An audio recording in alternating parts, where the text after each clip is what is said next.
À tous, bienvenue dans ce 10h midi. Bonjour Gilles. Bonjour Valérie. Alors ça c'est une grande semaine, semaine parce que gros bouleversement sur la TNT avec une nouvelle numérotation de toutes les chaînes de la TNT. Et annoncez-nous le programme de la semaine. Alors demain on recevra les responsables de T18, Christopher Baldelli et Caroline Cochot, qui est sa directrice des programmes. On va découvrir toute la grille qui démarre samedi. On aura ensuite Guillaume Debré pour LCI. On aura France Info aussi, c'est un enjeu pour France Info TV. Et puis on aura Gulli qui arrive dans les premières chaînes puisqu'il retrouve un canal beaucoup plus tôt. Il gagne 10 places. Et puis ce matin, BFM avec vous, Camille Langlade. Bonjour, vous êtes directrice de la rédaction de BFM. BFM qui va aussi changer de position. Le B de BFM devient un 13. Puisque vous allez vous retrouver en 13e position. Voilà, en première chaîne du bloc info, comme un réflexe avant de chercher l'information. C'est quand même triste que vous perdez votre canal 15. Quand même. Pourquoi triste? Parce qu'on avait le réflexe. On avait le réflexe et on va reprendre un autre réflexe qui est celui du 13. Pour nous, le plus important, c'était d'être la première chaîne du bloc info. Bloc info, oui. Ah, c'est là-dessus que vous vous êtes battu. Absolument. Et c'est gagné. En tout cas, belle couverture hier. Je fais une petite parenthèse parce que vous avez été les seuls à diffuser la cérémonie au Parc des Princes. L'hommage aux champions d'Europe. Champions. Alors comment ça se passe en coulisses? Alors toute la rédaction se mobilise. Le dispositif sur le terrain, vous avez vu, qui était extrêmement dense et toutes les équipes de BFM étaient à Roissy pour attendre les champions sur le trajet, sur les Champs-Élysées et aussi dans le Parc des Princes, dans l'enceinte du Parc des Princes, pour suivre cet hommage qui nous a tous bluffés. Mais comment vous avez eu les droits? Eh bien, écoutez, on a anticipé. Il fallait déjà anticiper que il y aurait plusieurs jours à l'avance qu'il y aurait possiblement une victoire sans porter la poisse au PSG. Et puis, avec les équipes d'opérations spéciales qui ont l'habitude aussi d'aller chercher les détails de ces retransmissions, on a trouvé la possibilité de retransmettre. Quand on nous a dit que c'était possible, on a dit banco avec Fabien Namias et Jean-Philippe Baye, et on s'est dit que c'était une très belle opportunité. J'ai une demande, dame. J'ai une demande. Oui. Vous pouvez le mettre en replay? Parce qu'il n'est pas en replay, le show. On va essayer si c'est possible. Merci, madame. On peut essayer. Alors, on vous retrouve dans un petit instant. Pas de zapping aujourd'hui parce que c'est une actualité assez chargée. C'est un chamboulement pour les Français. Nous avons en ligne avec nous Juliette Théry. Bonjour. Vous êtes membre du collège de l'autorité de régulation de la communication audiovisuelle et numérique, en gros de l'ARCOM. Vous êtes l'une des sages de cet organisme. Toute cette semaine, donc Sud Radio va accompagner les téléspectateurs, les auditeurs dans cette nouvelle numérotation. Vous avez été, c'était normal de donner la parole à l'ARCOM en premier pour que vous nous expliquiez un petit peu ce chamboule-tout. Comment ça s'est passé? Pourquoi une nouvelle numérotation? Merci de me donner la parole et bonjour à vous deux, bonjour Gilles Gansman et bonjour Valérie Expert. Et écoutez, ça s'est passé de manière en fait séquencée. Il a fallu qu'on change. Pourquoi? Parce que d'abord 2 nouvelles chaînes arrivent vendredi, en tout cas T18 arrive vendredi et Novo 19 le 1er septembre. On sait aussi que vendredi, c'est la date choisie par Canal+ pour le retrait de ces chaînes payantes. Et donc le chamboule-tout, comme vous dites, était déjà lié à ce qui s'est passé pour les chaînes elles-mêmes. Et ce qu'on avait en tête, c'était de permettre, malgré ces changements, de permettre aux téléspectateurs de maintenir une bonne visibilité des chaînes et dans un environnement qui permettait aussi d'accorder une forme de logique. Voilà, donc c'est comme ça que les choses se sont faites. Ça concerne 7 chaînes. Je tiens à dire quand même que 16 d'entre elles ne changent pas de numéro, dont les chaînes les plus importantes, les chaînes historiques. Donc on a travaillé là-dessus. Parce que les autres ne sont pas importantes? Les chaînes sont très importantes en général, mais qui bénéficient, disons, d'une audience plus importante. 1, 2, 3, 5, 6 ne bougent pas. Globalement, ce que vous appelez les chaînes importantes. Néanmoins, il y a un gros changement en ce qui concerne les chaînes d'infos. On va en parler toute la semaine. Et puis également les chaînes du service public. Et on a, en gros, accusé l'ARCOM d'avoir favorisé ces chaînes, avantagé les chaînes du service public qui vont se retrouver effectivement toutes groupées dans le même bloc.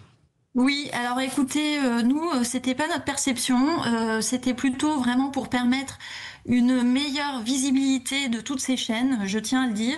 Ce qui nous permet d'avoir France 2, France 3, France 4, France 5 regroupés.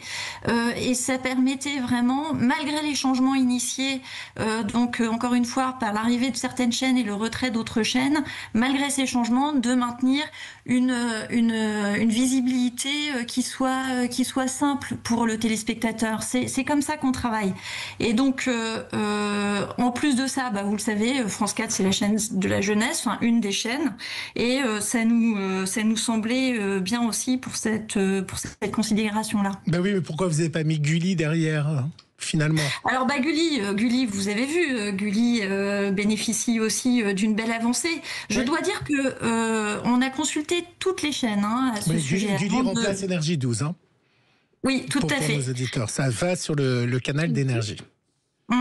Oui. Et donc Gulli bénéficie aussi. Toutes les chaînes ont été consultées à ce sujet avant de faire la numérotation. D'ailleurs, ça vient d'être dit pour BFM. On a permis à BFM d'être le premier sur le bloc info, par exemple. Donc toutes les chaînes ont été prises et les demandes ont été vraiment au maximum prises en compte. La seule limite pour nous était de permettre une meilleure visibilité. Et donc en fait, la jeunesse nous semblait aussi être importante dans nos considérations parce qu'on sait que les chaînes doivent rester quand même s'adresser à toutes les générations et voilà, c'était aussi dans l'intérêt à la fois des chaînes et de la population, s'adresser à tout le monde, quelle que soit la génération. Et pourquoi T18 n'est pas sur le canal 8? C'est quand même l'handicapé de le mettre assez loin. Il aurait pu retrouver le canal de canal 8, le canal de C8. Pourquoi mettre LCP? Parce que LCP qui remplace une chaîne où Cyril Hanouna qui était en tête de la TNT. Et qui était en tête de la TNT, ça va leur faire bizarre à ceux qui venaient voir Hanouna. Écoutez, LCP, je trouve que c'est d'ailleurs pas que LCP, c'est aussi Public Sénat. Oui. Ces deux chaînes, quand on parle de déficit démocratique et de transparence de la vie publique, à mon avis, c'est deux chaînes qui, au contraire, permettent vraiment une meilleure clarté et transparence des débats parlementaires. Elles offrent aussi beaucoup de documentaires et ont pour ambition de donner des programmes proches de la société. Et je pense que pour le citoyen, c'est quelque chose aussi d'important, on en parle peu.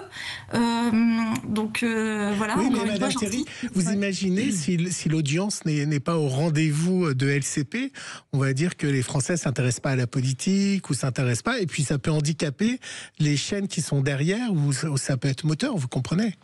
Heureusement que les programmes politiques ne sont pas juste monopolisés par deux chaînes. C'est vraiment tout le bienfait du pluralisme. Et c'est aussi pour ça qu'on a fait un bloc d'infos pour vraiment mettre l'info à l'honneur sur la TNT. Je pense Gilles a raison. Je me permets d'insister. La chaîne parlementaire, c'est une chaîne d'information. Or, elle se retrouve en 8, alors qu'elle aurait dû, normalement, se retrouver dans le bloc des chaînes d'infos. C'est-à-dire peut-être à la place d'Énergie 12. On va pas refaire la numérotation, mais j'imagine que c'est une réflexion que vous avez eue. Alors oui, mais ça n'est pas qu'une chaîne d'information. Pour moi, c'est une chaîne qui apporte de l'information, oui, bien sûr, et qui apporte un type d'information aussi, encore une fois, une visibilité, une transparence des débats parlementaires. C'est une chaîne qui apporte beaucoup de documentaires. Et pour nous, à notre sens, les chaînes d'information, c'est vraiment les 4 qu'on a mis dans ce bloc pour faire bénéficier aux téléspectateurs vraiment une facilité d'accès aux sujets d'actualité un peu plus brûlants, un peu plus chauds, et avoir différents points de vue. Ça, c'est vraiment quelque chose qui nous tient à cœur, c'est avoir une approche différenciée des différents sujets d'actualité. C'est aussi le cas de BFM ou de LCI, peut-être moins CNews, effectivement, mais il y a aussi une approche diversifiée avec des débats, avec des intervenants qui sont totalement différents. Ça a été compliqué, la discussion ou pas, pour cette numérotation? Comment ça s'est passé dans les coulisses? Ça a été une discussion longue, comme on a toujours, assez approfondie. Différents scénarios étaient envisagés. On a tenu compte non seulement du maintien de l'habitude des téléspectateurs, et c'est pour ça qu'on a juste changé 7 numéros et pris en compte des différentes petits trous, donc le France 4, etc., qui devaient être remplis d'ailleurs. Donc ça, c'est le premier point. On a pris en compte aussi un aspect qui était prévu dans la loi de 86 et qui était sur la table depuis longtemps, c'était justement de raisonner par bloc. On l'a fait pour l'information. La jeunesse, l'information, la jeunesse, c'est vrai que ça a été dans les débats. Très bien. Et pour finir, comment ça va se passer vendredi? C'est automatique pour les gens? Alors, en fait, en général, il faudra tout se fera dans la nuit de jeudi à vendredi. À minuit, à 1h du matin, on a dit. C'est ça. 1h du matin. Oui, tout à fait, exactement. Donc, en principe, tout se fera sans rien faire. Pour les quelques personnes ou quelques foyers qui auront des difficultés, ça c'est une longue habitude qu'on a à l'Arcom, de permettre une bonne réception pour tout le monde du signal et de la réception de la télévision et de la radio. Et donc, pour le cas où il y a des difficultés, on travaille beaucoup avec la NFR, les diffuseurs, les antennistes, les mairies, et les solutions se trouvent très rapidement. Ça, c'est vraiment une longue habitude qu'on a à l'Arcom. C'est-à-dire que, vous ne le savez peut-être pas, mais changements techniques, on en fait plusieurs fois par an. Et vraiment, on a des équipes très réactives qui ont l'habitude de travailler ensemble. Est-ce qu'il y aura juste une question, il y a une évaluation qui va être faite a posteriori en fonction de l'audience ou pas du tout? C'est-à-dire que cette numérotation, elle est déterminée et définitive? On va regarder de manière attentive, évidemment, comme on le fait toujours. On a de toute façon un regard attentif sur le secteur en général. Donc, bien sûr que ça sera intéressant de voir la suite, mais on ne s'intéresse pas qu'aux changements de numérotation, c'est tous les changements qui nous intéressent à l'Arcom. Camille, qu'est-ce que vous avez prévu jeudi à 1h du matin? Ça va se passer comment?